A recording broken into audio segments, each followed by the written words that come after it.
Қайырлы күн.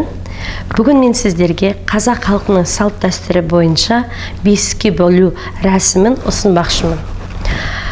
Бесікке бөлемес бұрын біз бесігімізді мына шырпымен бісміллә деп аластап аламыз. Бесіктің әр бұрышын аластаймыз. Жын шайтаннан, мына кішкентай баламыз жақсы ұйықтасын деген ниетпен. Содан кейін мына шырпыны, айна және қайшыны қоямыз. Бұл баланың ұйқысы жақсы болсын деген ниетпен, жақсы түс көрсін деген ниетпен. Содан кейін мына кішкентай баланың өзінің көрпешесі болады. Астына салатын. Астына осылай саламыз. Содан кейін мына жастығы. Енді мына көрпеше болады. Өзінің жаялығы. Мына жерде бізде шүмегі болады. Шүмекке тақап ыңғайластырып келтіреміз. Көрпешені бұлай салып. Ал енді баламызды ақырындап саламыз.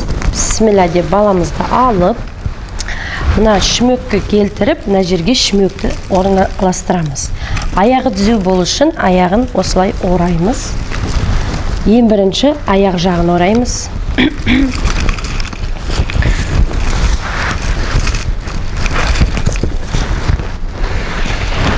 Осылай ораймыз. Мына жерге келтіреміз. Ал енді қол жағына келеміз. Қолында осылай түзу болсын деп, түнде ұйқысынан оянғанда шошымасын деп қолын байлаймыз.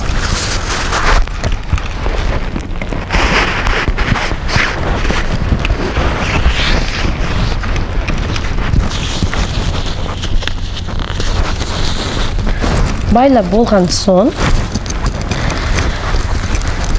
бөбегіміздің ұйқысы тыныш болсын деп басына жапқысты жабамыз.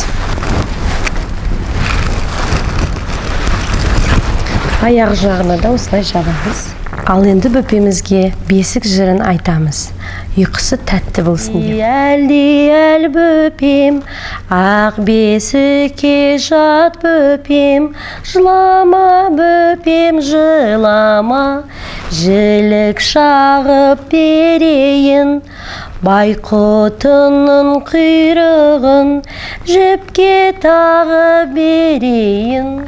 Әлди бөпешім, қозы жүнді кепешім, жұрт сүймесе сүймесін, өзім сүйген бөпешім. Әлди аппағым, қойды жүнді қалпағым, жалған жаман болсан да, өзім жақсы аппағым.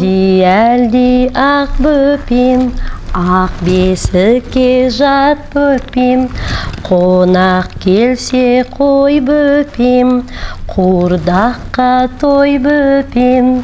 Әлди бөпешім, ұйықтай қойшы көкешім, әлди бөпешім.